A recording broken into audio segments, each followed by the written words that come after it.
Hello students, very very good morning to all of you. स्वागत है आप सभी का सफलता क्लासेस में। और मॉर्निंग मोटिवेशन के साथ करेंगे सेशन की शुरुआत। आज है 20th ऑफ जुलाई और सबसे पहले देखते हैं कि हमारा आज का मॉर्निंग मोटिवेशन क्या कह रहा है। तो आज क्या बात कही जा रही है कि everyone wants to eat but only few are willing to hunt, यानी कि हर इंसान को खाना है पर उसके लिए मेहनत किसे करनी है, ये जो है हर इंसान के अंदर वो कैपेबिलिटी नहीं होती है ना। उसी तरीके से हर इंसान को सक्सेस चाहिए होती है। आप रिलेट कर सकते हैं अपनी लाइफ से।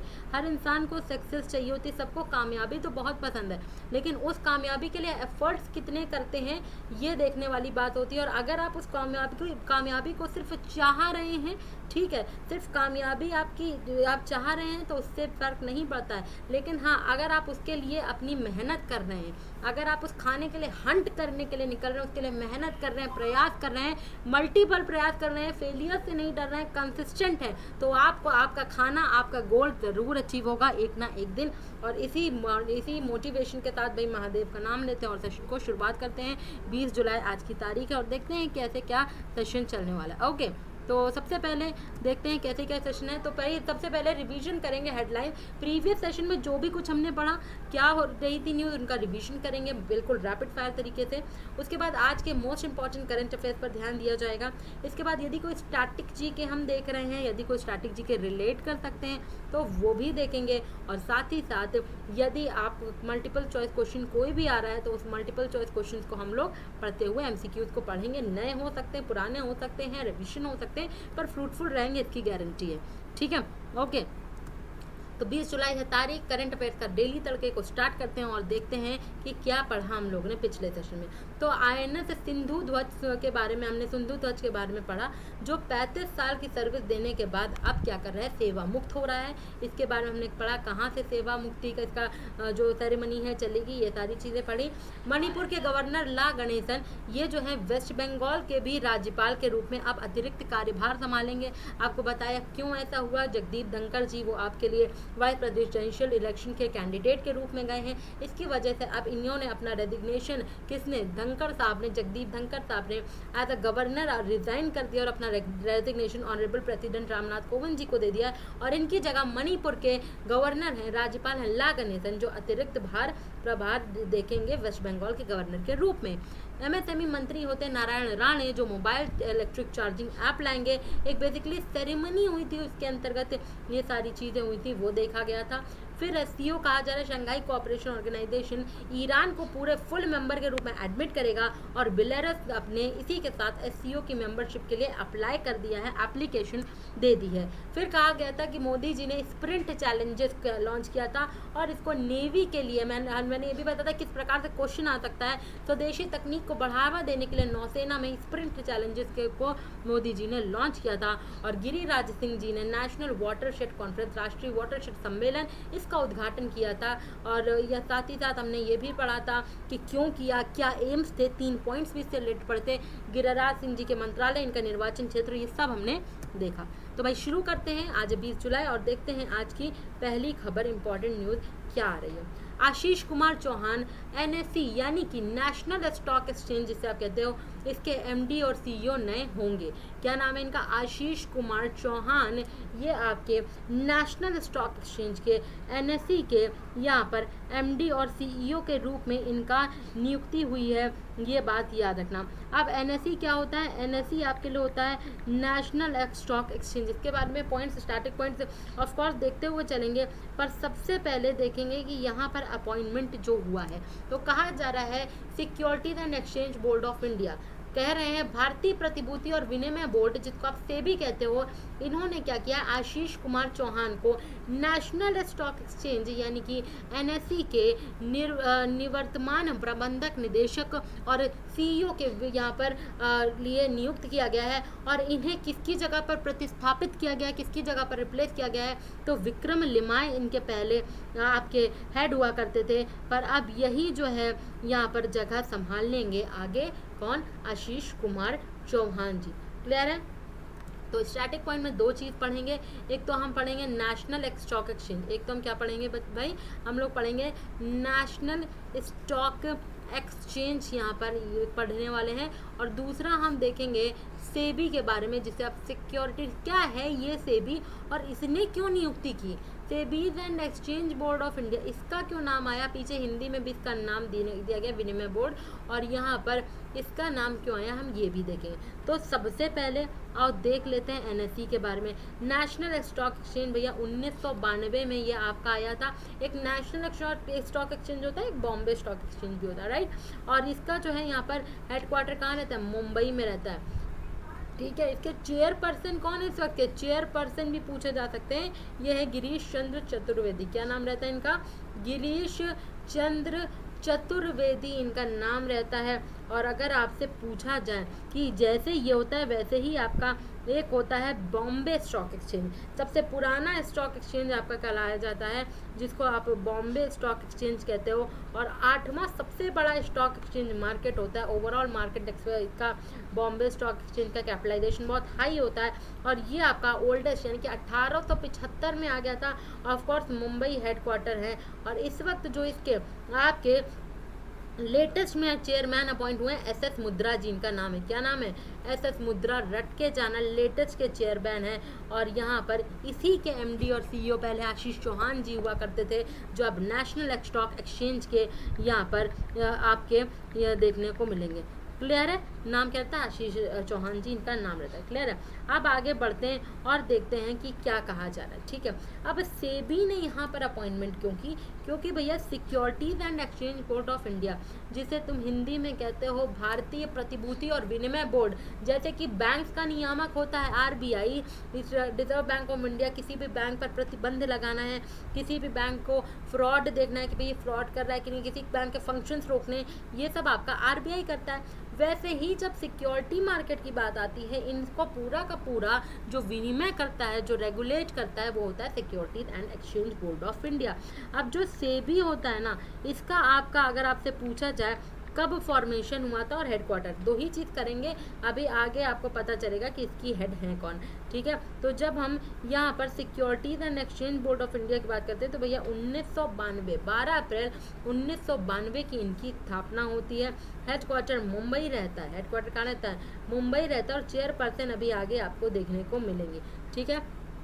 देखते हुए चलते, सबसे पहले कुछ एक अपॉइंटमेंट हैं जो आपके लिए बहुत महत्वपूर्ण रहते हैं, जैसे कि एफएटीएफ का, एफएटीएफ के यानी कि financial action task force, of course आपकी किस लिए काम करता है, वित्तीय कार्यवाही कार्य बल, ये आपका काम ये इसलिए करता है क्योंकि ये जो एफएटीएफ है इसके जो है अभी यहाँ पर जो भी टेररिज्म को रोकने का काम होता है, जो कि काले धन को सफ़ेद धन में मनी लॉन्ड्रिंग का काम होता है, सब इसी के अंतर्गत आता है। और अभी लेटेस्ट में हुआ क्या है कि इसके अभी प्रेसिडेंट अपॉइंट हुए हैं, और कौन है ये, कौन है ये, मार्च 2000 की बात है, इंडोनेशिया के टी राजा कुमार है। कौन है, इंडोनेशिया के टी राजा कुमार है, जिनको यहाँ पर अपॉइंटमेंट किया गया है। यहाँ पर इन्होंने ये 1 जुलाई से ऑफिशियली अपॉइंट हो चुके हैं। और डॉक्टर मार्कस पायर जो हैं यहाँ पर उनको रिप्लेस किया है इन्होंने, जर्मनी से थे। और टी राजा ये आपके कहाँ से आते हैं, ये आपके इंडोनेशिया से आते हैं, इंडोनेशिया के ना सॉरी सिंगापुर से आते हैं। कहाँ से आते हैं, सिंगापुर से आते हैं। एफएटीएफ भैया हेडक्वार्टर कहाँ रहता है, न्यूज़ में बहुत ज़्यादा रहता है। जब हम एफएटीएफ की बात करते हैं तो न्यूज़ में आपके बहुत ज़्यादा रहता है, पाकिस्तान इसकी ग्रे लिस्ट में बना ही रहता है। और इसी एफएटीएफ का जो हेडक्वार्टर है वो होता है पेरिस में। कहाँ रहता है, पेरिस में आपको हेडक्वार्टर देखने को मिलता है। 1989 की स्थापना थी।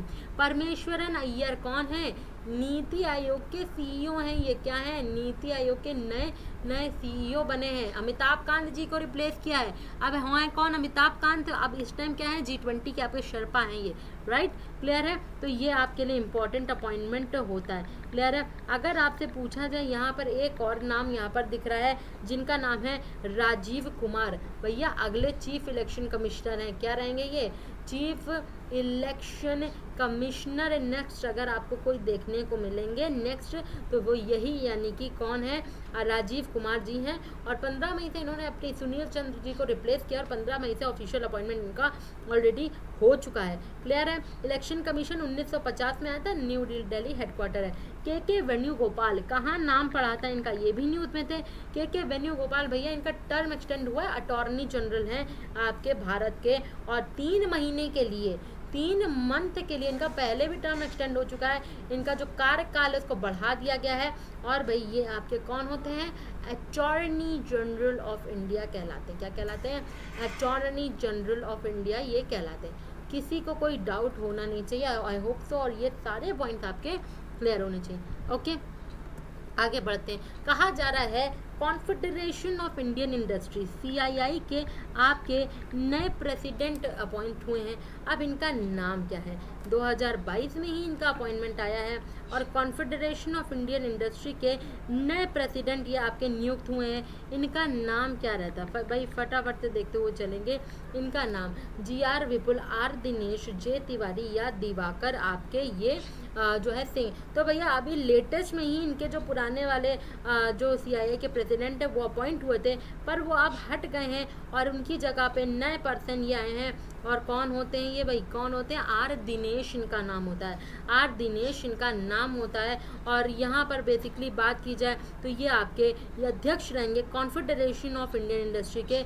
ये बातें याद रखना। क्लियर है? आगे बढ़ते हैं और देखते हैं नेक्स्ट क्या आ रहा है। अब यहाँ पर एक नाम आ रहा है माधवीपुरी बुच। ये अभी हाल ही में खबरों में रही।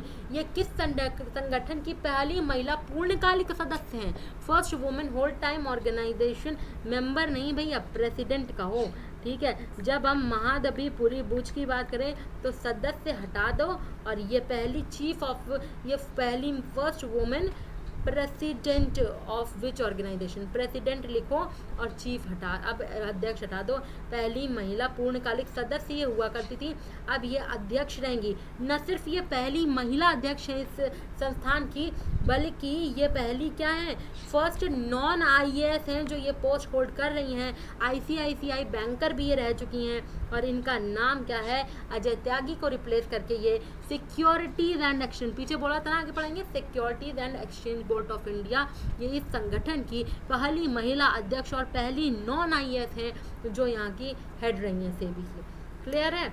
तो अगर किसी को कंफ्यूजन है पूछते चलना, बाकी सेबी के बारे में हम सब कुछ बता चुके हैं। अच्छा चलो, अगर हम बात करते हैं RBI के गवर्नर की, तो वो कौन है इस टाइम के? तो भाई ये शक्तिकांत दास जी हैं। लिख देते हैं क्योंकि पॉइंट यहाँ पर सारे के सारे शक्तिकांत दास जी डिस्कस कर रहे हैं, तो ये भी डिस्कस करेंगे। ठीक है, आप समझते चलना।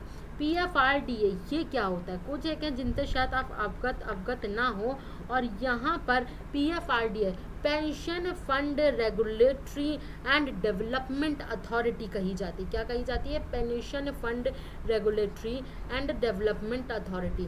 आप कहोगे ये क्या होता है? जैसे कि आपको हमने बताया ना कि सेबी आपकी सिक्योरिटी मार्केट के लिए, ठीक है, pension fund regulatory and development authority, जैसे आपकी RBI बैंक के लिए सेबी आपकी एक्सचेंज के लिए, बेसिकली सिक्योरिटीज़ के लिए, ऐसे PFRDA ये पेंशन के लिए होती है बॉडी।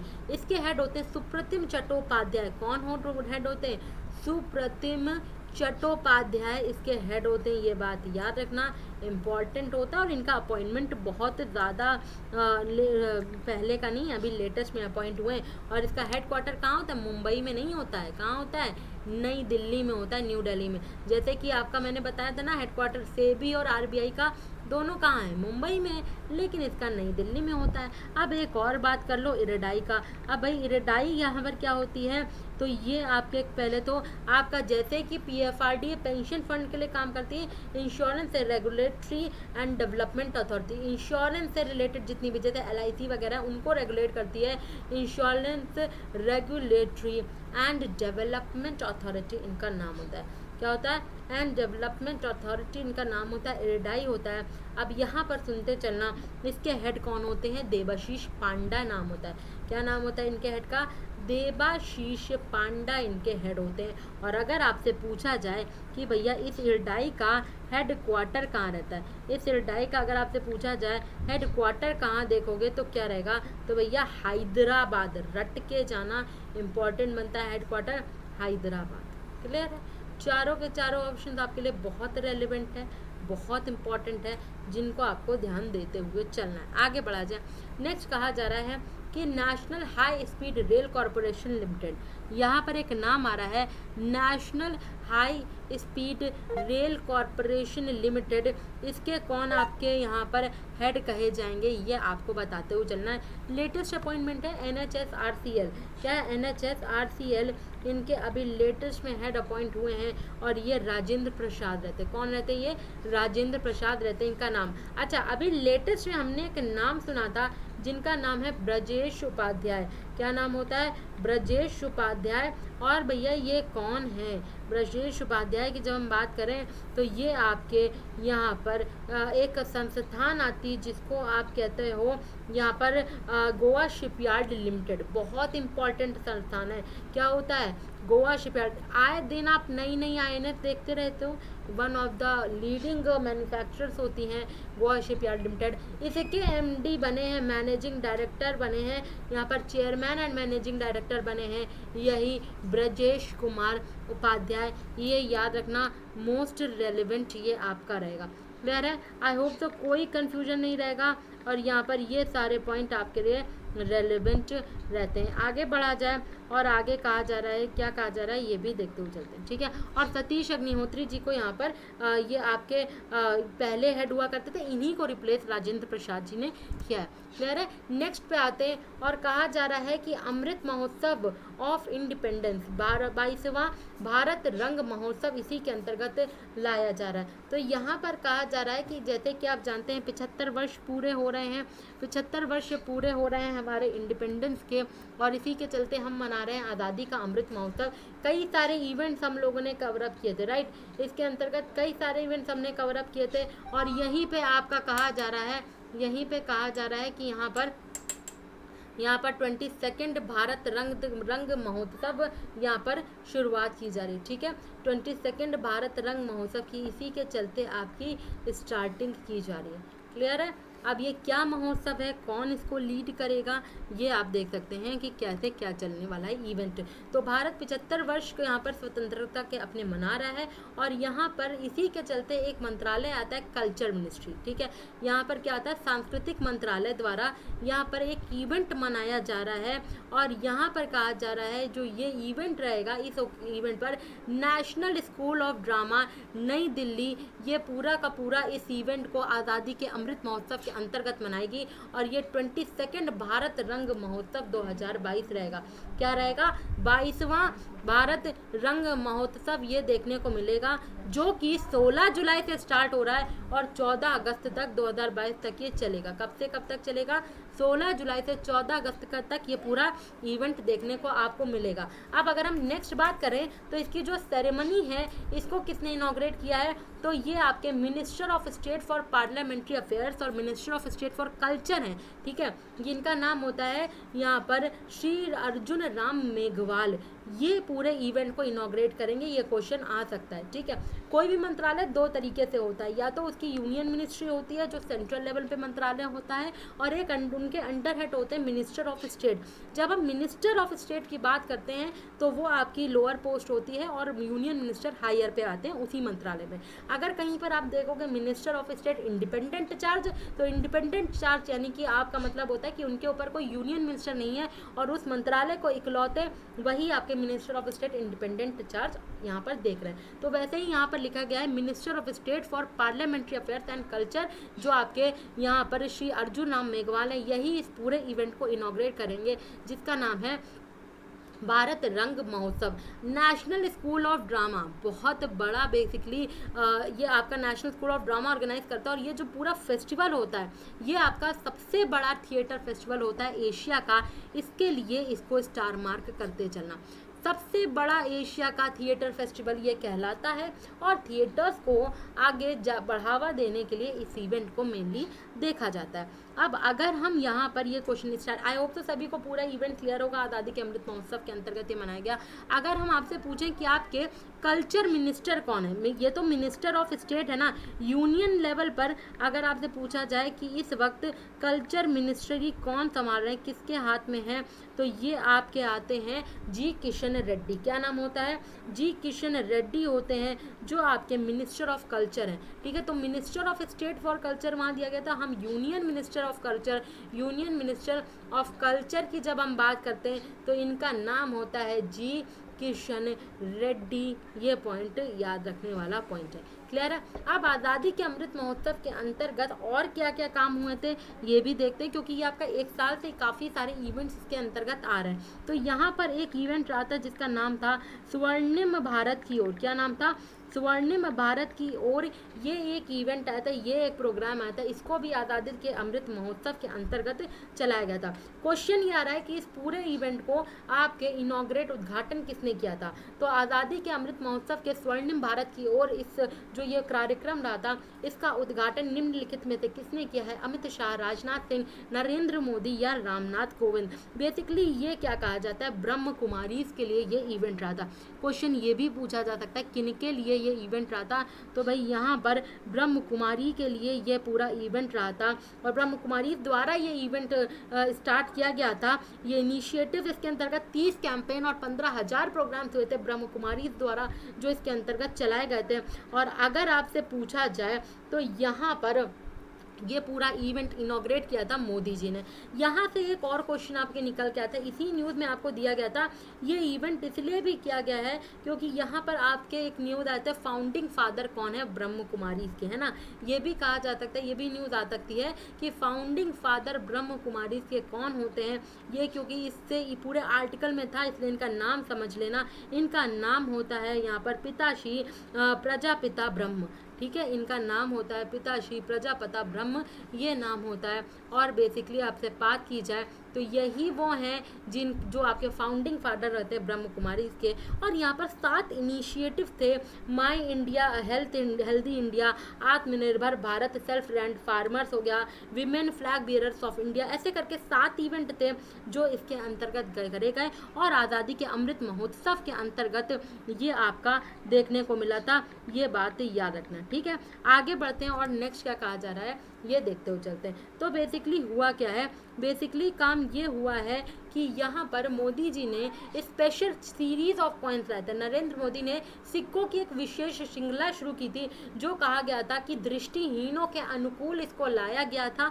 और इसके अंतर्गत कौन कौन से डिनोमिनेशन के कॉइन्स हैं, कौन कौन से मूल्य वर्ग के सिक्के हैं जिनके ऊपर आज़ादी का अमृत महोत्सव की डिज़ाइंस बनी होंगी, जिनके ऊपर आज़ादी के अमृत महोत्सव की डिज़ाइन बनाई गई है। और ये आपका कौन कौन से डिनोमिनेशंस हैं जो आपके इसके अंतर्गत देखने को मिले। लॉन्चिंग किसने की ये देख लो। और ये क्या क्या डिनोमिनेशंस हैं? 1, 5 और 10। बिल्कुल सही। तो सारे उसके सारे 1, 5 और 10 ये कॉइन्स होते हैं जिनको आपको आज़ादी के अमृत महोत्सव का, जहाँ पर आपको यहाँ पर एक तरीके से इसके ऊपर डिज़ाइन मिलेगा। और जो दृष्टिहीन लोग होते हैं उनके लिए इसको लाया गया है, विजुअली इम्पेयर्ड लोगों के लिए। और 1, 2, 5, 10 और 20, एक यहाँ पर 2 भी कर लेना, और 5, 10 और 20, 1, 2, 5, 10 और 20 के डिनोमिनेशंस में सिक्के आएंगे जो इसके अंतर्गत आपको देखने को मिलेगा। ठीक है, क्लियर है।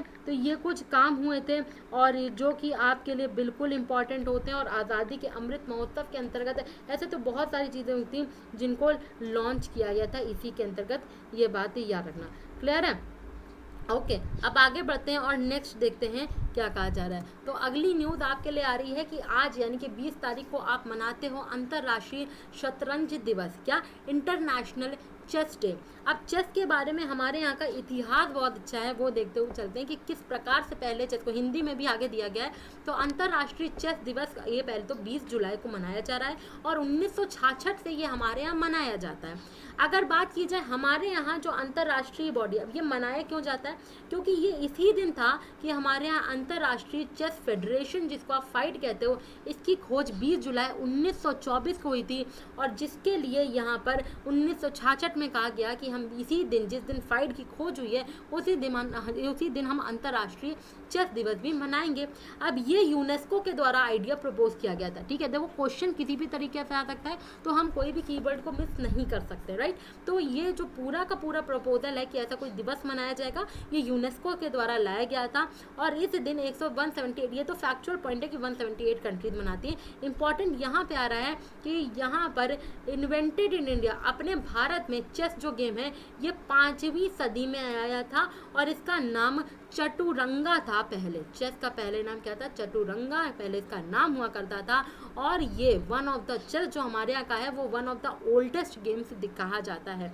अब यहाँ पर जब इस गेम का डेवलपमेंट हुआ तो यहाँ पर ये धीरे धीरे पर्शिया साइड में गया और फिर उसके बाद पहली मॉडर्न चेस टूर्नामेंट जो आपकी हुई, ये सब इंपॉर्टेंट पॉइंट होंगे। पहला मॉडर्न चेस टूर्नामेंट आपका 1851 में लंदन में हुआ था। कहाँ हुआ था?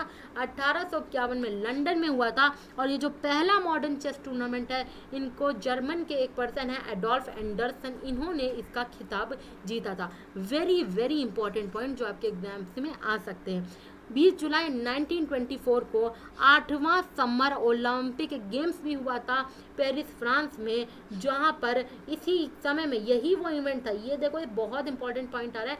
8वां समर ओलंपिक गेम्स का वेन्यू हुआ था पेरिस फ्रांस से, जहां पर कहा गया था कि भाई चेस के लिए भी अलग फेडरेशन होनी चाहिए और इसी के अंतर्गत फाइड की आपकी स्थापना कर दी गई थी। ठीक है, फाइड की स्थापना कर दी गई थी। ये सारे पॉइंट्स हमने पीछे आपको बढ़ाए थे, इंपॉर्टेंट बनते हैं, नो डाउट। क्लियर है? तो ये आपके सारे के सारे पॉइंट रेलिवेंट रहते हैं इससे रिलेटेड। आगे बढ़ते हैं और देखते हैं नेक्स्ट क्या कहा जा रहा है। ठीक है, अब अगर पहले तो फाइट का आपके लिए हेडक्वार्टर पूछा जाएगा। सबसे पहले आपसे पूछा जाएगा कि इस फाइट का हेडक्वार्टर कहाँ है और हेड क्या होते हैं। ठीक है, तो सबसे पहले देखते हुए चलते हैं। फाइट का फुल फॉर्म आपको पता होना चाहिए। ठीक है, फाइट का आपको फुल फॉर्म यहाँ पर पता होना चाहिए। तो इंग्लिश में ऑलरेडी हम पढ़ चुके हैं, हिंदी में उसका फुल फॉर्म होता है अंतर्राष्ट्रीय शतरंज महासंघ, यानी कि अंतर्राष्ट्रीय शतरंज महासंघ, यानी कि आप कहते हो इंटरनेशनल चेस फेडरेशन। ठीक है, इंटरनेशनल चेस फेडरेशन इसका नाम होता है। क्लियर है? ठीक है, चेस फेडरेशन इसका नाम होता है। अब यहाँ पर समझते चलना आगे की कहानी। ये सब आप कह दो कि इंटरनेशनल चेस फेडरेशन द फाइट क्यों नाम होता है, तो इनका फेडरेशन इंटरनेशनल डेथ HLS करके इनका फुल फॉर्म होता है, पर शॉर्ट में हम इसको इंटरनेशनल चेस फेडरेशन के नाम से जानते हैं। 1924, याद रखना ये डेट बहुत इंपॉर्टेंट होती है। 1924 को इसकी स्थापना होती है ना, 20 जुलाई। डेट के साथ क्यों याद रखना है? क्योंकि इस दिन दिवस मनाया जाता है। और ईयर भी याद रखना है 1924। ठीक है, अब आगे अगर हम बढ़ते हैं, हेडक्वार्टर जरूर पूछा जाता है ऐसे संस्थानों का, तो लॉसेन स्विट्जरलैंड। क्या होता है? लॉसेन स्विट्जरलैंड में आपकी एक जगह होती है लॉसेन, जो इसका मुख्यालय आपको देखने को मिलता है। और आर्काडी ड्रोवोकिच करके नाम होता है जो इसके हेड होते हैं, अध्यक्ष होते हैं। कौन अध्यक्ष होते हैं? इनका नाम होता है आर्काडी करके इनका नाम होता है। ठीक है, आर्काडी डोबोरकोविच इनका नाम होता है। क्लियर है? तो ये कुछ इंपॉर्टेंट पॉइंट्स हो गए। अब जैसे कि आपका चेस, क्योंकि यहाँ पर फेडरेशन का स्थापना हुई थी, इस वजह से इस दिन आपका इंटरनेशनल चेस डे मनाया जाने लगा। ऐसे ही एक संस्था होती है फूड एंड एग्रीकल्चर ऑर्गेनाइजेशन, खाद्य एवं कृषि महासंघ, एक आपकी ऑर्गेनाइजेशन होती है। इसका फॉर्मेशन होता है 16 अक्टूबर 1945। अब हम क्यों बता रहे हैं? क्योंकि इसी 16 अक्टूबर को, इसीलिए क्योंकि इसकी स्थापना होती है, आप विश्व खाद्य दिवस मनाते हो। क्या मनाते हो? विश्व खाद्य दिवस मनाते हो। इस वजह से ये सारे पॉइंट होते हैं जो आप इंटरलिंक करते हो और इम्पॉर्टेंट होते हैं। रोम इसका हेडक्वार्टर होता है किसका? फूड एग्रीकल्चर ऑर्गेनाइजेशन का। अभी हमने हाल ही में बहुत इंपॉर्टेंट चीज़ें आ रही हैं, हाल ही में स्किल इंडिया मिशन रहा था, राइट। इसकी 7वीं एनिवर्सरी मनाई थी, 7th एनिवर्सरी मनाई थी। अब आपसे पूछा जाए कि कौन सी तारीख को स्किल इंडिया मिशन आपका आया था, तो क्या बोलोगे? तो 7th एनिवर्सरी आई थी। और 15 जुलाई, कब? 15 जुलाई को आपने कौशल भारत मिशन की 7वीं वर्षगांठ मनाई थी। अब आपसे पूछा ज़रूर जाएगा कि 2015 को ये लॉन्च हुआ था। कब? ईयर पूछा जाएगा तो 2015 को इसको लॉन्च किया गया था। और भैया एक दिवस भी है जो इसी 15 जुलाई को मनाया जाता है, कौन सा दिवस होता है? Youth skill day. याद करो, आपको हमने एक दिवस मनाया था, यहाँ पर बताया था, जिसको आप कहते हो वर्ल्ड यूथ स्किल डे। ये भी आपका 15 जुलाई को ही मनाया जाता है। क्या होता है इसका नाम? वर्ल्ड युवा, यहाँ पर कौशल दिवस होता है, युवा कौशल, विश्व युवा कौशल दिवस। ये भी आपका 15 जुलाई को ही ये दिवस मनाया जाता है, यूएनजीए ने डिक्लेयर किया था। ओके, आगे बढ़ते हैं। अब एम्स ने कहा है कि ये इस तारीख को 12वें राष्ट्रीय प्लास्टिक सर्जरी दिवस मनाने की बात की गई है, और यहाँ पर कहा जा रहा है कि इसी के अंतर्गत ये आपका 12th नेशनल प्लास्टिक सर्जरी के डे के दिन ये APSI सुश्रुत फिल्म फेस्टिवल भी यहाँ पर मनाएंगे। और आपसे पूछा जा रहा है कि ये प्लास्टिक सर्जरी डे कब मनाया जाता है? क्या प्लास्टिक सर्जरी आपका ये डे जो एम्स ने कहा है कि ये कब मनाया जाएगा? तो भाई ये दिवस भी, ये बेसिकली एम्स इस फिल्म फेस्टिवल को होस्ट करेगा। बात ये कही जा रही कि एम्स हो क्या होता है, ये एक 12th national plastic surgery day के दिन एक फिल्म फेस्टिवल होता है जिसको कहा जाता है APSI सुश्रुत फिल्म फेस्टिवल। इसको यहाँ पर एम्स इसकी मेजबानी करेगा, होस्ट करेगा। और यहाँ पर अगर आपसे पूछा जाए कि ये कब दिन मनाया जाता है, तो ये आपका 15 जुलाई को मनाया जाता है। कब मनाया जाता है? 15 जुलाई को ये दिवस मनाया जाता है। एम्स के आपके डायरेक्टर होते हैं रणदीप गुलेरिया। और यहाँ पर अगर आपसे पूछा जाए तो इधर आपका बेसिकली एक और दिवस आता है, प्लास्टिक बैग फ्री डे। क्या होता है? प्लास्टिक बैग फ्री डे भी मनाया जाता है। ऐसा भी कोई दिवस होता है जिसको आप international plastic bag free day, इसके बारे में भी हमने पढ़ा था। और भैया ये कब मनाया जाता है? 3 जुलाई को ये दिन आप मनाते हो। ये पॉइंट याद है, कंफ्यूज नहीं होना है दोनों पॉइंट को। इस बार 2022 में आपने इसका 13th एडिशन ऑब्जर्व किया, 13वां आपका संस्करण रहा था। नेक्स्ट पर आते हैं, अंतर्राष्ट्रीय मलाला दिवस कब मनाया जाता है और क्यों मनाया जाता है? क्या कहा जा रहा है? International Malala day. International Malala day की जब हम बात करते हैं तो भैया आपने नाम सुना होगा मलाला यूसुफजई का, जिन्होंने सबसे कम उम्र में आपके यहाँ पर नोबल शांति पुरस्कार सिर्फ 14 साल की उम्र में इन्होंने जीता था। और इन्होंने हमारे यहाँ के कैलाश सत्यार्थी थे, उनके जो चाइल्ड राइट एक्टिविस्ट हैं, उनके साथ मिलकर दोनों जन ने एक ही वर्ष में नोबल पीस प्राइज जीता था। फिलहाल इन्हीं का बर्थडे होता है, मलाला यूसुफजई जी का बर्थडे होता है 12 जुलाई को। और इसीलिए 12 जुलाई को आप ऐसा दिवस मनाते हो। इनके बारे में काफ़ी पॉइंट हमने पढ़े थे 12 जुलाई के दिन जब हमने इनके यहाँ पर पढ़ा था हैप्पी बर्थडे के बारे में, है ना। जैसे कि आपका नेल्सन मंडेला जी का हैप्पी बर्थडे भी मनाया जाता है, याद आ रहा है? नेल्सन मंडेला डे भी हमने आपको बताया था। ये कब मनाया जाता है? अंतर्राष्ट्रीय नेल्सन मंडेला डे 18 जुलाई को। हमने ये परसों आपको पढ़ाया था कि आप नेल्सन मंडेला जी आपके कब इनको पीस प्राइज मिला, क्या मिला, सब हमने बताया था। और इनका दिवस हैप्पी बर्थडे के दिन, इनके जन्म दिवस के दिन ये बनाया जाता है, ठीक है। अब यहाँ पर एक दिन आता है नेशनल फिश फार्मर्स डे। क्या आता है? National fish farmers day. कब मनाया जाता है? तो भाई ये दिवस आपका मनाया जाता है 10 जुलाई को। कब मनाया जाता है?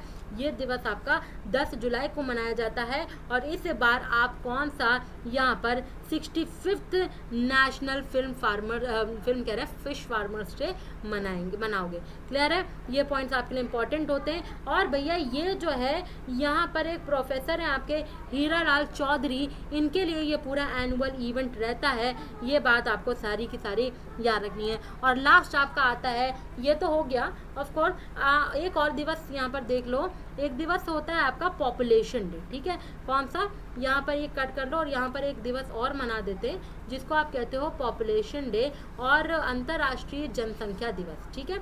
इंटरनेशनल पॉपुलेशन डे कब मनाया जाता है? ठीक है, ये दिवस ना दिमाग में था मेरे। इंटरनेशनल पॉपुलेशन डे, जनसंख्या दिवस कब मनाया जाता है? तो भाई 11 जुलाई को आप ऐसा कोई दिवस मनाते हो। कब मनाते हो? 11 जुलाई को आप वर्ल्ड पॉपुलेशन डे या फिर इंटरनेशनल पॉपुलेशन डे कब मनाया जाता है? 11 जुलाई को। ये कंप्लीट हो गया था, इस वजह से पीछे आपने कर लिया था, इसको हटा के ये आ लिया है। अब यहाँ से क्या क्वेश्चन आते हैं ये देखो, कई बार आपको पहले ही बताया जा रहा है, फिर से बता दे रहे हैं। इस क्वेश्चन से आपके कैसे कैसे क्वेश्चन बनते हैं वो देखते हुए चलते हैं। तो यहाँ पर बेसिकली कहा जा रहा है कि इंडिया यहाँ पर 70 साल के बाद भारत में आपको चीता देखने को मिलेंगे। यानी कि एक पर्टिकुलर प्लेस में भारत में 70 साल बाद चीता का यहाँ पर यानी कि घर बनने वाला है, इन द सेंस आपका चीता का आपके लिए एक स्पेशल प्लेस सेटअप करी जा रही है 70 साल बाद भारत में। और ये कहाँ पर आ रही है? कूनो पालपुर नेशनल पार्क में, कूनो पालपुर राष्ट्रीय उद्यान में ये आ रही है। और इसमें लगभग 15 चीता का आपका स्टोर यहाँ पर लाए जाएंगे और इसको कूनो पालपुर राष्ट्रीय उद्यान में लाया जाएगा। क्वेश्चन डायरेक्ट यही आता है कि कूनो पालपुर राष्ट्रीय उद्यान आपका हाल ही में न्यूज़ में था और ये कहाँ पाया जाता है और कहाँ पाया जाता है? तो जब आप कूनो के बारे में बताओ तो ये भाई आपको मध्य प्रदेश साइड कहीं देखने को मिलता है। कहाँ देखने को मिलता है? मध्य प्रदेश साइड आपको कहीं देखने को मिलता है। तो यहाँ पर अगर बात की जाए तो यहाँ पर आपका ये कूनो में आ रहा है। और बेसिकली हमने पहले भी पढ़ा था, आपके यहाँ अगर बात की जाए तो जो ये चीता की पॉपुलेशन है ये एक्सटिंक्ट ख़त्म होती जा रही है। तो क्या कहा जा रहा है कि अफ्रीका से चीता भारत में 1900 यहाँ पर 52 में ही एक्सटिंक्ट कर दिए गए थे। इनके बारे में थोड़ा सा जान लेते हैं। तो जब हम चीता के बारे में बात करें तो यहाँ पर 1952 का समय था जब डिक्लेयर किया गया कि भारत में जो चीता थे ये एक्सटिंक्ट हो गए हैं। ठीक है, हमारे तो ये ख़त्म हो रहा है धीरे धीरे। अब अगर बात की जाए इनको अब कूनो में यानी कि कहाँ से लाया जा रहा है, यहाँ पर आखिरी जो चीता की पॉपुलेशन देखने को मिली थी वो आपको छत्तीसगढ़ में देखने को मिली थी। कब? 1947 के टाइम पे 1947 में छत्तीसगढ़ में देखने को मिली। उसके बाद 1952 में तो ये एक्सटिंक्ट ही हो गई।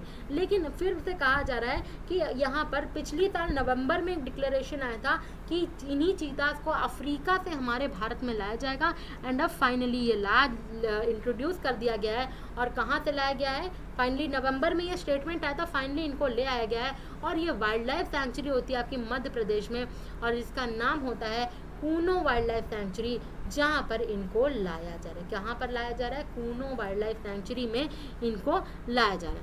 पॉइंट नंबर 1 ये क्या है? अफ्रीका से लाया जा रहा है, वही बात की जा रही है, अफ्रीकन चीता लाया जा रहा है यहाँ पर।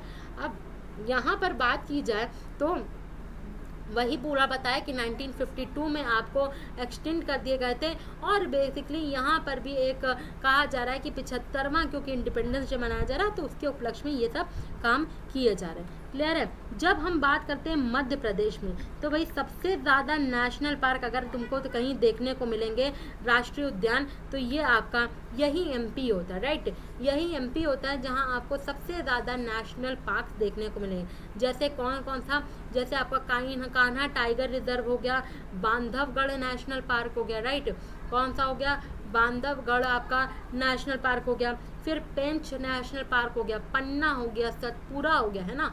पेंच नेशनल पार्क हो गया, पन्ना नेशनल पार्क हो गया, फिर आपका सतपुरा नेशनल पार्क हो गया, Madhav national park. Right, Satpura हो गया, फिर आपका माधव हो गया, वन विहार और कूनो वाइल्ड लाइफ सेंचुरी। ठीक है, वन विहार और साथ ही साथ कूनो वाइल्ड लाइफ सेंचुरी, ये सब आपके कुछ national park, tiger reserve, wild life sanctuaries हैं जो मध्य प्रदेश में आपको देखने को मिलती हैं। क्लियर है? मध्य प्रदेश आपका एरिया वाइज बहुत बड़ा राज्य होता है। राइट, एरिया वाइज बहुत बड़ा राज्य होता है। और यहाँ की इंदौर सिटी का अगर आपने नाम सुना होगा तो ये आपकी क्लीन एयर कैटलिस्ट प्रोग्राम है यूनेस्को की, उसमें इंक्लूड होने वाली पहली सिटी, इकलौती सिटी एमपी का इंदौर गई है क्योंकि ये आपकी क्लीनेस्ट सिटी और इसीलिए इसको यूनेस्को की क्लीनेस्ट सिटी में इंक्लूड किया गया। क्लीन एयर कैटलिस्ट प्रोग्राम में यूनेस्को ने कहा है हम इंक्लूड करेंगे। एमपी की जो आपकी जो यहाँ पर स्टेट होता है ये 1 नवंबर 1956 को आया था। आपको 1 नवंबर वाले स्टेट्स इसलिए याद रखने हैं क्योंकि 2021 में नवंबर में मोदी जी ने जिन राज्यों की स्थापना 1 नवंबर को जो राज्य फॉर्म हुए थे उन सभी राज्यों को संबोधित किया था। तो जब न्यूज़ में ऐसा कुछ कंटेंट आर्टिकल में स्पेशली आपके सामने आता है तो उनके बारे में थोड़ी एडिशनल इन्फॉर्मेशन आपको होनी चाहिए। ठीक है, सीएम यहाँ के आपके मंगू भाई पटेल रहते हैं और गवर्नर आपके यहाँ पर कौन रहते हैं? यहाँ पर गवर्नर आपके मंगू भाई पटेल रहते हैं और सीएम शिवराज सिंह चौहान रहते हैं। राइट, फिर यहाँ पर लोकसभा की आपके सीट्स रहती है 29 और राज्यसभा की 11 सीटों वाला राज्य रहता है। ठीक है, यहाँ पर एरिया वाइज राजस्थान के बाद सबसे बड़ा राज्य आपका एमपी होता है। राजस्थान आपका सबसे बड़ा राज्य होता है एरिया क्षेत्रफल के हिसाब से। दूसरा सबसे बड़ा राज्य मध्य प्रदेश होता है, लेकिन पॉपुलेशन वाइज भी ये बहुत पीछे नहीं है, 5वें स्थान पर आपका रहता है। साथ ही साथ यहाँ पर अगर साक्षरता की बात करें, लिटरेसी की बात करें तो ये आपके ये सब पॉइंट्स कहाँ काम आएंगे? स्टेट एग्जाम्स में काम आएंगे। ठीक है, साक्षरता यहाँ की 70.6% की है और लिंग अनुपात यहाँ का 931/1000 का यहाँ पर क्या होता है, सेक्स रेशियो या लिंग अनुपात होता है। सबसे बढ़िया लिंग अनुपात आपका कहाँ का होता है, केरल का होता है हमारे यहाँ अगर बात करी जाए तो। पशु यहाँ पर राजकीय पशु होता है बारहसिंघा, जो यूपी का भी राजकीय पशु आपको देखने को मिलता है। पक्षी होता है इंडियन पैराडाइज फ्लाई कैचर, यहाँ पर आपका जो मछली होती है महासीर रहती है। फूल यहाँ का जो राजकीय होता है पलाश होता है, यूपी का भी राजकीय जो फूल होता है वो पलाश ही होता है। और यहाँ पर जो पेड़ होता है वो बरगद का पेड़ होता है, जो यहाँ का राजकीय वृक्ष कहलाता है। क्लियर है। ई साइबर तहसील लाने वाला राज्य भी आपका मध्य प्रदेश ही रहा था। आगे बढ़ते हैं और यहाँ पर एक नाम आता है परम्बिकुलम टाइगर कंजर्वेशन का। परम्बिकुलम टाइगर कंजर्वेशन, जिसको अर्थ गार्डियन पुरस्कार हाल ही में दिया गया है। आपसे कहा जा रहा है कि ये परम्बिकुलम टाइगर रिजर्व कहाँ रहता है। ये परम्बिकुलम आपका टाइगर रिजर्व किस साइड आपको देखने को मिलता है, तमिलनाडु होता है, केरल, कर्नाटक या उड़ीसा। तमिलनाडु, केरल, कर्नाटक या उड़ीसा, तो ये आपका परम्बिकुलम आपका जगह ही आपकी केरल में होती है। और इसी जगह पर इसको यहाँ पर अर्थ गार्डियन पुरस्कार से 2021 में सम्मानित किया गया था। क्लियर है। केरल में आपका मतिकेटन शोला नेशनल पार्क भी देखने को मिल जाएगा। केरल से आपके PR श्रीजेश भी आते हैं, जो हॉकी के बहुत ही बढ़िया खिलाड़ी हैं, और इस बार जो हॉकी में आपका ब्रॉन्ज मेडल आया है उसी के टीम मेंबर भी ये आपके रहे थे। राइट। आगे बात करी जाए तो आपका कर्नाटका नेशनल एजुकेशन पॉलिसी को इम्प्लीमेंट करने वाला पहला राज्य कर्नाटक था। पर इसी नेशनल एजुकेशन पॉलिसी को प्री प्राइमरी लेवल्स पे जिसने इम्प्लीमेंट किया वो उत्तराखंड था। ये कंफ्यूजन नहीं रहना चाहिए आपके माइंड में। नेक्स्ट पॉइंट यहाँ पर आता है आपका T/2 पुरस्कार 2021 का किसको दिया गया। यहाँ पर T/2 अवार्ड जो था, T/2 अवार्ड क्या कहता है, ये कहता है कि भैया टाइगर्स की 2010 से लेकर अभी तक यहाँ पर टाइगर्स की पॉपुलेशन इस जो टाइगर रिजर्व में वो दुगनी हुई है। और ये 2021 के लिए जिनको ये पुरस्कार मिला है वो किसको मिला है, ये आपको बताते हुए चलना है। ठीक है। तो भैया इस बार यानी कि 2022 में डिक्लेरेशन हुआ है, ये आपका इनको मिला है सत्यामंगलम टाइगर रिजर्व को मिला है। ये सत्यामंगलम टाइगर रिजर्व आपका कहाँ होता है, इरोड एक जगह होती है तमिलनाडु में। ये डायरेक्ट क्वेश्चन आपका आएगा कहाँ होता है, तमिलनाडु में होता है। इन्हीं के साथ साथ एक नेशनल पार्क होता है जिसको आप कहते हो बर्दिया नेशनल पार्क। क्या कहते हो, बर्दिया नेशनल पार्क। कहाँ होता है, नेपाल में होता है। इनको भी ये T/2 पुरस्कार मिला है। 2022 इस बार वाले T/2 अवार्ड के पहले यानी कि जो पिछला एडिशन था उसमें आपका पीलीभीत टाइगर रिजर्व था जिसको T/2 पुरस्कार दिया गया। क्लियर है। इंपॉर्टेंट बनता है ये पॉइंट। इसके अलावा आपके यहाँ satellite phones normally national parks वगैरह में नहीं लगाए जाते हैं। क्यों नहीं लगाए जाते हैं, क्योंकि ये सिर्फ डिफेंस में ही लाए जाते हैं। पर इस बार आपका कहा गया है कि सैटेलाइट फोन को हम सेटअप करेंगे किसी नेशनल पार्क में। कहाँ पर, काजीरंगा नेशनल पार्क। ये कहाँ होता है, असम में होता है, जहाँ आपको सैटेलाइट फोन्स की सुविधा भी देखने को मिलेगी। क्लियर। आगे बढ़ते हैं और कहा जा रहा है बर्ड विलेज एक होता है, एक यहाँ पर पक्षी गांव होता है जिसको कहते हैं मेनार गांव। क्या कहा जाता है, मेनार। अब इसको कहा गया है कि इस राज्य का यानी कि किस राज्य का ये नया आर्द्र भूमि बन गया है। आर्द्र भूमि एक ऐसा लैंड होता है जो आपका वाटर बॉडीज से कवर अप होता है। तो ये मेनार गांव होता है, ये किस राज्य में है जो आपका इस वक्त का यहाँ पर आर्द्र भूमि डिक्लेयर हुआ है भारत का नया। और ये आपका गांव राजस्थान में वो बर्ड विलेज होता है जो देखने को मिलता है।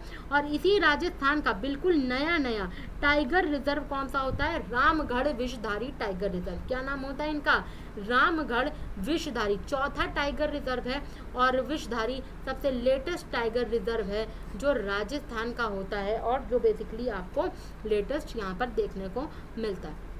बिहार में इकलौता नेशनल पार्क आपको देखने को मिलता है जो आपका होता है वाल्मीकि नेशनल पार्क। और वहीं उत्तर प्रदेश में इकलौता नेशनल पार्क होता है और ये आपका होता है दुधवा नेशनल पार्क। ठीक है। ओके। तो ये कुछ नेशनल पार्क इंपॉर्टेंट होगा जो आपके न्यूज़ में रहते हैं सारे के सारे पॉइंट। नेक्स्ट क्वेश्चन आते हैं तो भैया भारत के ग्रैंड मास्टर हैं अरविंद चिदम्बरम। डायरेक्ट क्वेश्चन आता है, अक्सर डायरेक्ट क्वेश्चन एग्जाम में ऐसे इवेंट्स में आता है कि अरविंद चिदम्बरम अभी हाल ही में न्यूज़ में रहे थे और ये किस फील्ड से रिलेटेड है। डायरेक्ट क्वेश्चन में ऐसे न्यूज़ आती है। तो भैया यहाँ पर कहा गया है कि ये आपके ग्रैंड मास्टर हैं, इंडियन ग्रैंड मास्टर हैं। और इनका नाम क्या रहता है, इनका नाम रहता है आपका यहाँ पर अरविंद चिदम्बरम। और इन्होंने स्पेन में एक खिताब इवेंट जीता है, ठीक है, एक इवेंट जीता है और ये चेस इवेंट इन्होंने जीता है, ठीक है। तो यहाँ पर देखते हैं कि क्या पॉइंट आ रहा है, कहाँ से बिलोंग करते हैं, ये भी क्वेश्चन आता है। तो भैया ये आपके मदुरई से आते हैं, मदुरई बोले तो तमिलनाडु से, डायरेक्ट क्वेश्चन आता है कहाँ से आते हैं, ये आपके मदुरई यानी कि तमिलनाडु से बिलोंग करते हैं। और इन्होंने हाल ही में 41st Villa de Benasque international chess tournament हुआ था, 41st Villa de Benasque international chess open रहा था, स्पेन में ये इवेंट रहा था और यहाँ पर ये टाइटल इन्होंने अपने नाम किया, ठीक है। यहाँ पर इन्हीं के कोच का नाम RB रमेश रहते, नाम इसलिए हर कंसीडर कर लेते हैं क्योंकि डायरेक्ट क्वेश्चन आता है किस फील्ड से रिलेट करते हैं, तो इस वजह से नाम थोड़ा सा दिमाग में रखना। इन्होंने जिसको हराया है, अभी NTPC रेलवे का एग्जाम था उसमें ऐसा क्वेश्चन आया था कि भारत ने किस देश को हराया, किसने जीता वो नहीं है, किसको हराया। तो इन्होंने जिसको हराया है वो है अर्मेनिया के रॉबर्ट होवेंसियन, क्या है, अर्मेनिया के रॉबर्ट होवेंसियन है, इनको हराया, यानी कि सेकंड स्पॉट पे रॉबर्ट होवेंसियन रहे हैं। और वहीं इसी टूर्नामेंट में यहाँ पर थर्ड स्पॉट पे आपके यहाँ के रौनक सदवानी हैं जो थर्ड स्पॉट पे रहे हैं। आपके यहाँ के कौन है, इनका नाम रहता है रौनक सदवानी, जो यहाँ पर तीसरे स्पॉट में रहे हैं और ये आपके नागपुर महाराष्ट्र से आते हैं। क्वेश्चन सिर्फ इतने आ सकते हैं यहाँ पर, देखो विनर का तो डायरेक्ट नाम आता है, ठीक है, लेकिन जैसे यहाँ रौनक वगैरह का नाम, सदवानी जी का नाम दे दिया गया, ये आपसे पूछा जा सकता है किस फील्ड से रिलेटेड है, क्लियर है। तो ये, और हमने ऑलरेडी फाइड यानी कि चेस से जो रिलेटेड ऑर्गेनाइजेशन है उनके बारे में ऑलरेडी पढ़ के रखा है, ठीक है। यहाँ पर जो हम पढ़ेंगे वो होते हैं कि फर्स्ट ग्रैंड मास्टर आपके यहाँ से कौन है ना, फर्स्ट ग्रैंड मास्टर भारत से कौन है, इनका नाम आपसे पूछा जाता है। तो भैया जो ये फर्स्ट ग्रैंड मास्टर होते हैं ना हमारे यहाँ से, ग्रैंड मास्टर जो इंडिया के होते हैं, इनका नाम होता है विश्वनाथन आनंद। क्या नाम होता है, वेरी इंपॉर्टेंट, इनका नाम होता है विश्वनाथन आनंद जी, है ना। डायरेक्ट क्वेश्चन किससे रिलेट, दो इनको तो हर ही कोई जानता है, विश्वनाथन आनंद पहले ग्रैंड मास्टर बने थे 1988 में, कब, 1988 में पहले ग्रैंड मास्टर बने थे। और कहा जाता है कि भैया इन्होंने कोई एक पुरस्कार भी और जीता था, ठीक है, इनको काफ़ी सारे पुरस्कार भी मिल चुका है, जैसे कि इनको आपका पद्म विभूषण भी 2007 में मिल चुका है, पद्म भूषण भी 2001 में मिल चुका है और 1987 में पद्मश्री भी यहाँ पर विश्वनाथन आनंद जी को मिल चुका है, ठीक है। अभी लेटेस्ट में आपने कई यहाँ पर ग्रैंड मास्टर्स पढ़े होंगे और आपके यहाँ के 71st ग्रैंड मास्टर कौन है, संकल्प गुप्ता, क्या नाम रहता है, 71st ग्रैंड मास्टर, ये आपके लेटेस्ट के यहाँ पर 2022 के आसपास, आपको 2021-22 में बने थे, संकल्प गुप्ता इनका नाम रहता है, ये आपके 71st ग्रैंड मास्टर देखने को मिले थे, ठीक है।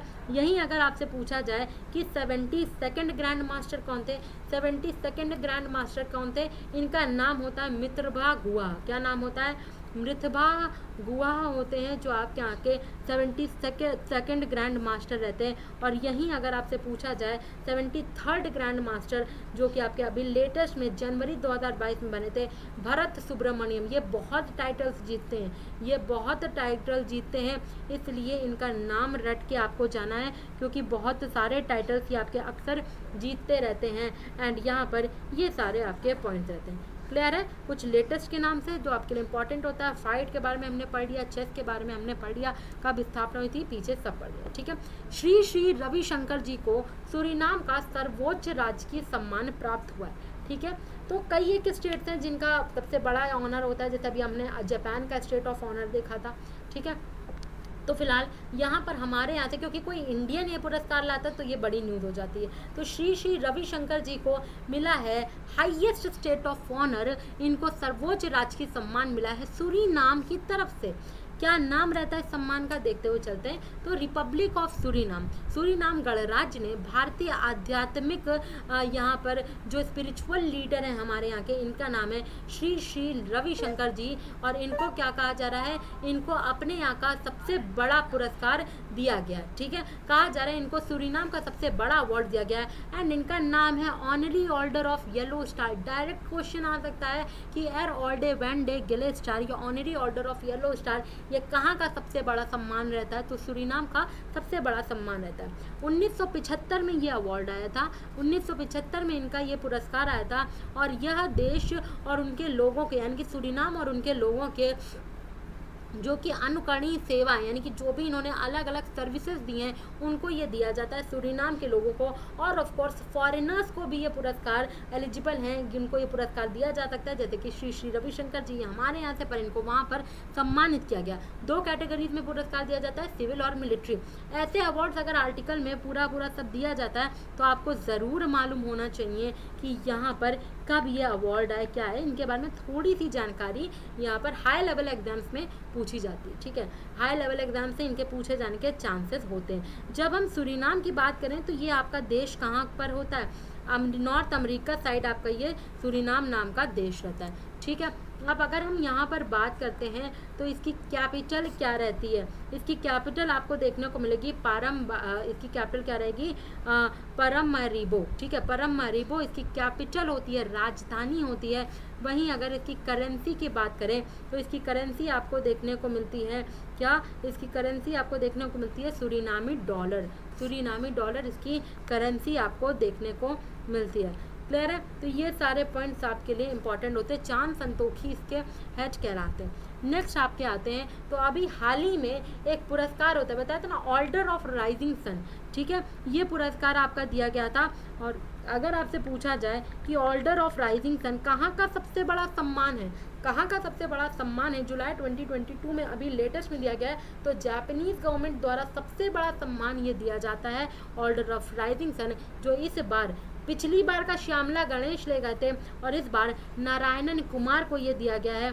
ये आपके कहाँ के, सनमार ग्रुप के वाइस चेयरमैन है। क्या होते हैं ये आपके, सनमार ग्रुप कहलाता है, इसके ये आपके वाइस चेयरमैन कहलाते हैं। और इन्होंने जापान और भारत के जो इकोनॉमिक रिलेशंस हैं उनको बहुत बढ़िया किया है, जिसके अंतर्गत इनको ये पुरस्कार दिया गया। राइट, अभी हाल ही में कहा गया था, जापान ने कहा था कि हम शिंजो आबे को, है ना, अपने यहाँ का सबसे बड़ा सम्मान देंगे। शिंजो आबे को कहा गया था कि मरणोपरांत जापान सरकार ने कहा था कि हम अपने देश का सबसे बड़ा ऑनर देंगे, और उस ऑनर का नाम होता है Collar of Supreme Order of Chrysanthemum. Collar of Supreme Order of Chrysanthemum, ये अवार्ड शिंजो आबे जी को दिया जाएगा, और जापान का सबसे बड़ा सम्मान होता है। पूर्व प्राइम प्रधानमंत्री जापान के जो सबसे लंबे सर्विंग प्रधानमंत्री हैं शिंजो आबे, इनको 2021 में हमारे यहाँ से कौन सा सम्मान दिया गया है, इनको 2021 में हमारे यहाँ से कौन सा सम्मान दिया गया है, तो भैया पद्म विभूषण दिया गया। कंफ्यूज हो जाओगे, 2021 में पद्म विभूषण 7 रिसिपिएंट्स में से एक थे और इनको पद्म विभूषण से सम्मानित किया गया। अभी हाल ही में मिसेज यूनिवर्स डिवाइन क्राउन हुआ था साउथ कोरिया में, है ना, मिसेज यूनिवर्स डिवाइन क्राउन हुआ था साउथ कोरिया में। आपसे पूछा जा रहा है कि कौन है वो लेडी जिनको मिसेज यूनिवर्स डिवाइन क्राउन जो साउथ कोरिया में हुआ था उसका खिताब मिला है, कौन है वो लेडी, भैया पल्लवी सिंह नाम है। क्या नाम रहेगा, नवदीप कौर तो आपके कॉस्ट्यूम के लिए मिस यूनिवर्स जो आपका 2021 था उसमें कॉस्ट्यूम के लिए बेस्ट मिला था। और पल्लवी सिंह की बात करें तो इनको ये पुरस्कार दिया गया था। और भैया कहाँ से हैं ये आपकी कानपुर उत्तर प्रदेश से बिलोंग करती। कहाँ से आती हैं भाई, ये कानपुर से आपकी उत्तर प्रदेश से आती हैं। इससे पहले इन्होंने जयपुर में भी मिसेज इंडिया का खिताब 2022 में जयपुर में भी इनको मिसेज इंडिया का खिताब मिला था, और अब मिसेज यूनिवर्स का खिताब भी आपकी यही ले जाएंगी। उनको नवदीप कौर से तुम सब लोग कंफ्यूज हो गए, जो होना नहीं है। ठीक है, आगे कहा जा रहा है यहाँ पर international tennis hall of fame और इंटरनेशनल टेनिस फेडरेशन ने किसको 2021 का गोल्डन अचीवमेंट अवार्ड देने की बात कही गई है। अंतर्राष्ट्रीय टेनिस हॉल ऑफ फेम और अंतर्राष्ट्रीय टेनिस महासंघ द्वारा गोल्डन अचीवमेंट पुरस्कार के 2021 के प्राप्तकर्ता के लिए किसे नामित किया गया है, ये आपको बताते हुए चलना है। तो भैया कौन है ये, इनका नाम रहता है विजय अमृत राज। डायरेक्ट क्वेश्चन, अभी हाल ही में ये न्यूज़ में रहते, क्यों रहते ये आपको पता होना चाहिए। और भैया इनको ये पुरस्कार अभी हाल ही में दिया गया, बिल्कुल इंपॉर्टेंट क्वेश्चन आपका आता है, टेनिस से ये आपके रिलेटेड रहते हैं। और भैया हमने बार बार कहा है कि यदि कोई भारतीय ऐसा कोई पुरस्कार जीतता है अंतर्राष्ट्रीय लेवल पे तो वो आपका इम्पॉर्टेंट हो जाता है। इंटरनेशनल टेनिस फेडरेशन हेडक्वार्टर कहाँ रहता है, लंदन में रहता है। हेडक्वार्टर कहाँ रहता है, लंदन लंदन में रहता है, 1913 में आता है, और डेविड हगार्टे इसके क्या होते हैं, डेविड हगार्टे इसके हेड होते हैं। 1913 में ये आपका लॉन्च हुआ था। अब अगर बैडमिंटन वर्ल्ड फेडरेशन की बात करें, इन्होंने भी भैया लाइफ टाइम अचीवमेंट अवार्ड दिया था पिछली साल।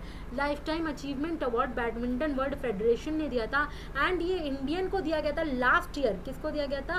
प्रकाश पादुकोण, आपने नाम सुना होगा, प्रकाश पादुकोण जी, इनको आपके 2021 का life time achievement award badminton world federation में दिया था। बैडमिंटन वर्ल्ड फेडरेशन वाले में रट लेना, हेडक्वार्टर कुआलालंपुर में होता है, लॉसेन में नहीं। कहाँ होता है? कुआलालंपुर, मलेशिया में बैडमिंटन वर्ल्ड फेडरेशन का हेडक्वार्टर होता है। लास्ट न्यूज़ आज की आ रही है ये कि यूनिकॉर्न, यहाँ पर कहा गया है $100 मिलियन के निवेश के बाद वन कार्ड भारत का 104th यूनिकॉर्न बन गया। ठीक है, अब ये यूनिकॉर्न कंपनी होती क्या है जिनके बारे में हम बात करते हैं। यूनिकॉर्न कंपनीज होती क्या है? ये प्राइवेटली हेल्ड स्टार्टअप होते हैं जिनका जो वैल्यू होती है वो $1 बिलियन के ऊपर पहुंच जाती है ना। तो वही बात कही गई है कि $100 मिलियन के निवेश के बाद वन कार्ड भारत का 104 स्टार मार्क कर लेना, यूनिकॉर्न बन गया है। तो अगर हम बात करते हैं तो वन कार्ड ये क्या है? आपकी mobile first credit card company है। ये क्या है आपकी? एक तरीके से ये आपकी क्रेडिट कार्ड कंपनी है जिसने क्या किया था, ने टॉमस एन द्वारा समर्थित फीडिंग के सीरीज में डी राउंड में $100 मिलियन जुटाए थे, यानी कि $100 मिलियन का बच्चा इन्होंने क्या किया था, डायरेक्ट इन्वेस्टमेंट किया था, और जिसके चलते यहाँ पर कहा जा रहा है कि भारत के ये 104th यूनिकॉर्न के रूप में आपको देखने को मिले। इंडिया में 20 फाइनेंशियल यूनिकॉर्न से ज़्यादा इंडिया ने क्रिएट किया है इन 2022 में, जिसमें वन कार्ड है, ओपन है, ऑक्सीजो है, यूबी है, जिसको पहले आप क्रेड एवेन्यू भी कहते थे। और इंडिया ने पिछले 2 से 4 सालों में 122 नए यूनिकॉर्न अपने यहाँ डेवलप किए। यूनिकॉर्न का मतलब आप समझ गए होंगे, जिनकी जो वैल्यू होती है वो $1 बिलियन के ऊपर, $1 बिलियन के ऊपर पहुंच जाती है। ठीक है, और कहा गया है कि अब प्रेडिक्ट किया जा रहा है कि ASK प्राइवेट वेल्थ और हुरून इंडिया यहाँ पर फ्यूचर यूनिकॉर्न इंडेक्स में आपके 2022 में ये 2 कंपनीज हैं जो एड ऑन हो जाएंगे। ओके, क्लियर है? तो ये हमारा ओवरऑल सेशन था। सेशन कैसा लगा कमेंट सेक्शन में बताते चलना। तो आई होप सो सभी को सेशन में मज़ा आई होगी, फ्रूटफुल लगा होगा, और भाई साथ रहेंगे सक्सेस तक। इसी मोटिव के साथ हम हमेशा आपके साथ जुड़े रहते हैं, और साथ ही साथ आपको बस क्या करना है, हमारे सेशन को ज़्यादा से ज़्यादा लाइक करना है और ज़्यादा से ज़्यादा लोगों तक शेयर करना है। प्लस हमारे यहाँ काफ़ी सारे कोर्सेज़ हैं जो आप ज्वाइनिंग कर सकते हो, चाहे वो आपके बात करी जाए UPSSC पेट की, ठीक है, चाहे आप बात करो UPSSC पेट की बात करें, या फिर हम यहाँ पर आपसे बात कर लेते हैं दिल्ली पुलिस कांस्टेबल की, यूपी पुलिस कांस्टेबल की आपका। तो ये सारे बैचेस हैं जो आपके लिए यहाँ पर डिज़ाइन किए गए हैं, और इसी के साथ सेशन को करते हैं वाइंड अप। और ज़रूर इन पेड बैचेस को रिव्यू करिए, ज्वाइन करिए, जो आपकी सफलता के लिए ऑफ कोर्स महत्वपूर्ण रहेंगे। और इसी के साथ सेशन करते हैं wind up. Thank you very much students, have a very nice day. Her her Mahadev.